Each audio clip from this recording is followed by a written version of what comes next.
bem com vocês? Como passaram este final de semana? Puderam aí assistir todos os jogos do Campeonato Brasileiro, principal campeonato do Brasil e quiçá do mundo, viu? Porque esse campeonato, ó, é maravilhoso, é lindo demais.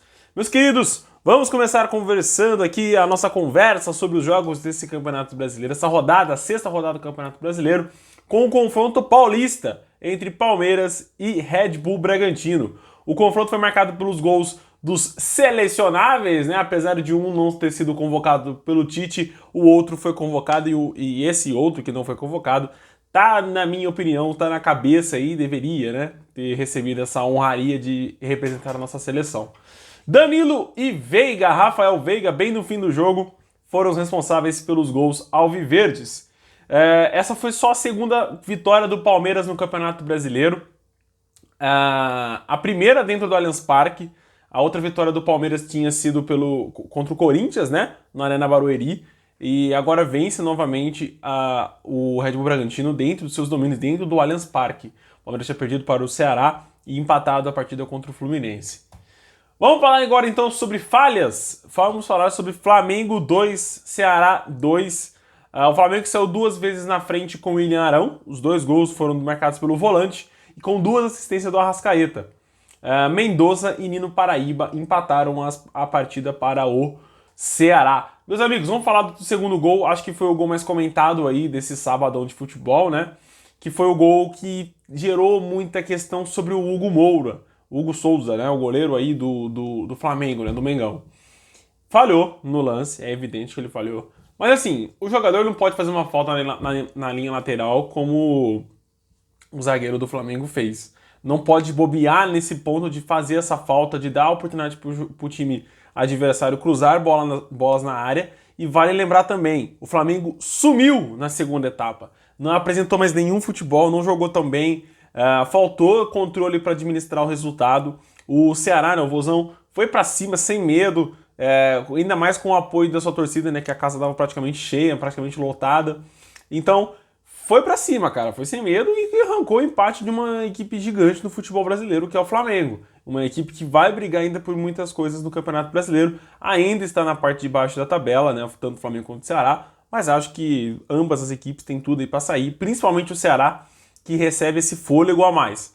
É complicado, você assiste o Flamengo jogar, cara, é nítido que não tá tendo uma coisa muito boa lá, não sei se é vestiário, não sei se é jogadores, se é comissão técnica, se ainda está no processo de adaptação, mas está faltando alguma coisa, está faltando um ar mais leve lá na Gávea. Atlético Mineiro 2, Atlético Goianiense 0, foi o outro jogo do sábado, né? Um dos 5 jogos do sábado. Marlon Freitas, gol contra, e Hulk no fim do jogo fizeram os gols aí pro Galo. O volume do jogo do Galo é nítido, todo mundo sabe, todo mundo conhece que o Atlético em casa, principalmente nos jogos em casa, tem um volume de proposta de jogo, de chances criadas, absurdo. O Atlético ele vai muito pro ataque, ele encurrala muito o time adversário. Mas a gente está começando a notar nesse início do Campeonato Brasileiro que esse volume não está gerando tantos gols assim. Né? O Atlético ele goleava no ano passado, no Campeonato Mineiro, goleou muitas equipes, e nesse campeonato, nesse início de campeonato, isso não tá acontecendo.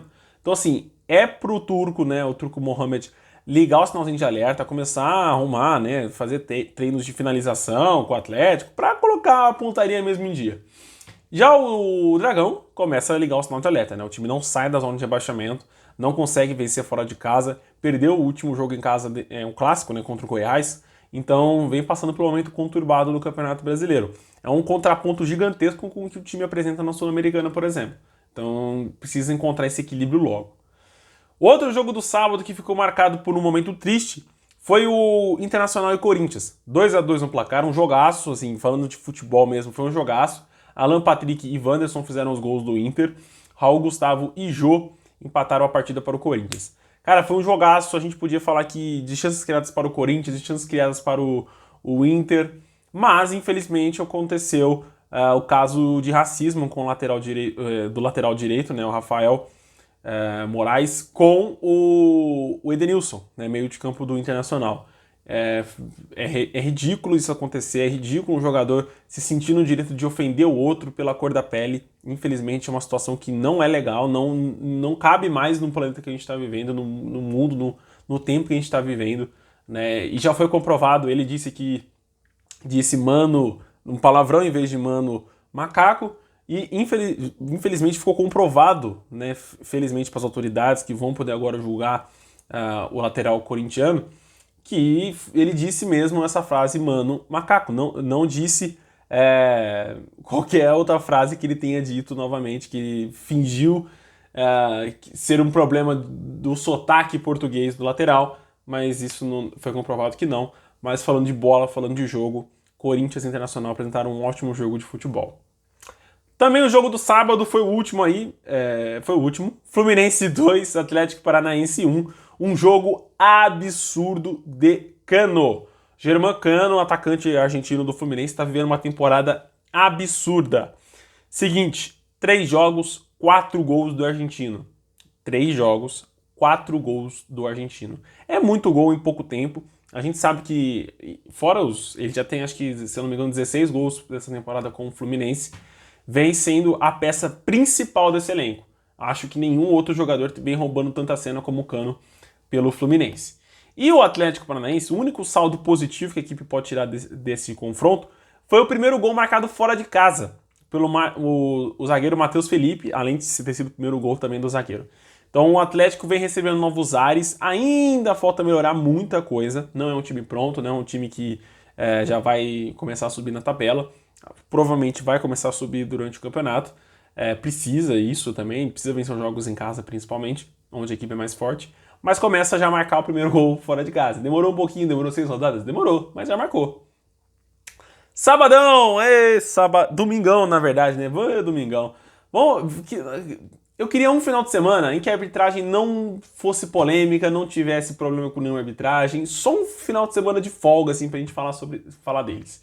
Mas é difícil. O São Paulo venceu de virada a equipe do Cuiabá. O Cuiabá saiu na frente com um gol do Jhenison, numa falha absurda do Arboleda, né? E aí o São Paulo virou com o gol do Calera e Nicão no segundo tempo. Cara, que pênalti foi esse? Inexistente, inexplicável, não dá pra explicar o que o árbitro marcou e o VAR não chamou. Assim, teve o toque, mas não foi um toque suficiente pro cara se atirar daquela maneira. É evidente, o cara cavou o pênalti, o juiz foi lá e marcou, o VAR não chamou, e o Calera, não tem nada a ver com isso, foi lá e botou a bola no fundo do gol, como é a especialidade do atacante. Mas não dá, gente, pra gente aceitar esses erros de arbitragem como os erros acidentais ou erros normais, erros que o VAR não pode mais voltar atrás, sabe? Tipo, eu acho que a gente tem que começar a melhorar essa questão, né? E é o segundo erro já consecutivo de marcação de pênalti, de gol, né? De erro mais crucial, assim, num jogo no Morumbi. Tivemos o jogo contra o Santos e agora temos novamente o jogo contra o Cuiabá. Nessa virada absurda aí. Na minha opinião, não foi pênalti e influenciou sim muito no placar. A expulsão, né, que tivemos no segundo tempo do time do Cuiabá, aí sim foi expulsão mesmo. Acho que o jogador entrou um pouquinho de violência. Não sei se foi suficiente para o VAR chamar para ver. Acho que o árbitro no campo deveria ter expulsado. Mas enfim, vida que segue, a expulsão foi certa, correta, mas o pênalti, esquece. Não foi pênalti, ninguém vai me convencer do contrário. Coritiba 1, América Mineiro 0. Apesar do gol, como eu falei no texto que eu escrevi na página do Instagram na Rede Contrário, se você não segue, inclusive, vai lá, segue, curte, comenta, compartilha lá, que você vai ficar por dentro de tudo que acontece no futebol brasileiro. O jogo foi marcado por chutes fora da área. Apesar do gol ter sido na grande área, uma cabeçada muito bonita do Andrei, só valia chute fora da área, o que consagrou uma bela partida do Jailson, apesar do gol e da derrota, e uma boa partida do Alex Muralha. Precisava de uma partida assim para começar a recobrar a confiança. Ele que é um goleiro muito bom, assim, bom, ok, é um goleiro ok, muito bom. Mas precisa ter segurança, precisa ter confiança, precisa ter um jogo de paz que a torcida não pegue no pé dele. Então tem tudo para recuperar o bom futebol aí no Coxa, que veio desempenhando bom futebol no campeonato estadual, né? Botafogo e Fortaleza, 3-1.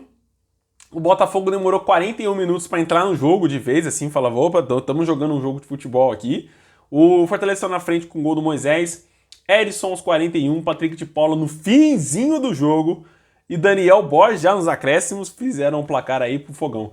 Cara, o jogo foi muito truncado no meio de campo, tanto que o gol do Patrick de Paula, o gol da virada, foi num gol de falta, né? A bola ainda desvia na barreira e entra. Mas o Fortaleza vai começando a pegar uma nhaca aí do Z4, viu? Precisa começar a pontuar, precisa começar a somar pontos para sair dessa zona incômoda, porque a gente viu. O Grêmio ficou na zona de rebaixamento da segunda rodada até a 38ª. Não saiu em hipótese nenhuma, ficou 36 rodadas lá dentro. Então o Fortaleza já tá na lanterna, já tá começando a pegar essa nhaca de Z4, precisa sair, precisa começar a pontuar para sair dessa fase.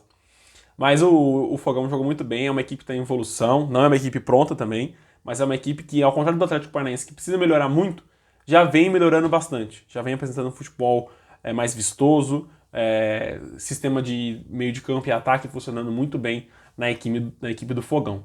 Gente, venceu o Flamengo, que não é moleza.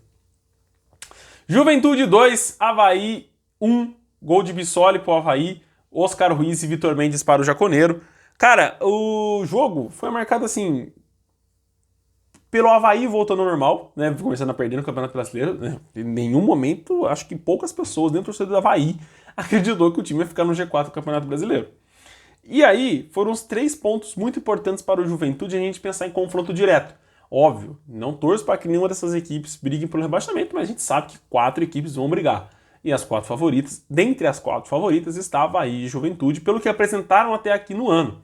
O Avaí foi eliminado em todas as competições que disputou e o Juventude brigou para não cair no Campeonato Gaúcho. Né? Então, são equipes que ainda não renderam o suficiente nessa temporada, mas renderam aquilo que as qualifica para brigar contra o rebaixamento. Falei bonito agora, hein?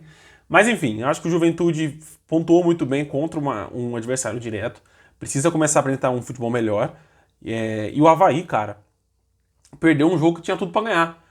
Teve no fim do jogo, assim, do meio do segundo tempo à frente, o Avaí ficou com 2 jogadores a mais. 10 contra 8 jogadores de linha do Juventude. Então, assim, é bizarra a atuação do Avaí. É realmente preocupante. Último jogo para a gente comentar aqui do Campeonato Brasileiro foi o jogo entre Goiás e Santos. O Santos está passando por um momento preocupante, né? Não vamos falar sobre jogos em casa. Em casa, o Santos é unanimidade, venceu todos os jogos até aqui em casa. Mas fora de casa, a situação do Peixe fica complicada. São 5 jogos, que eu peguei aqui como nota de corte, 3 derrotas, 1 empate e 1 vitória. Então, assim, lembrando que essa vitória ela veio na Sul-Americana, esse empate também veio na Sul-Americana, e as 3 derrotas, Copa do Brasil e 2 do Campeonato Brasileiro. Então, assim, o time precisa ligar o sinalzinho de alerta para começar a vencer os jogos fora de casa também. E, se tratando de questão de tabela, foi um confronto direto também contra a equipe do Goiás. E do Goiás, o ponto importante foi o Elvis. É o segundo jogo que ele marca, segundo jogo que o Esmeraldino vence por 1-0, né? E é o segundo jogo que ele decide. Decidiu contra o Atlético Goianiense, o clássico lá de Goiânia, e volta a decidir novamente contra o Santos, uma equipe poderosa do campeonato do futebol brasileiro. Meus queridos, esse foi o vídeo de hoje. Agradeço muito a presença de vocês até aqui. Um abração, fiquem com Deus e até o próximo vídeo. Tem Libertadores, viu? Tem Libertadores Sul-Americana, hein? Um abraço, até mais. Tchau, tchau.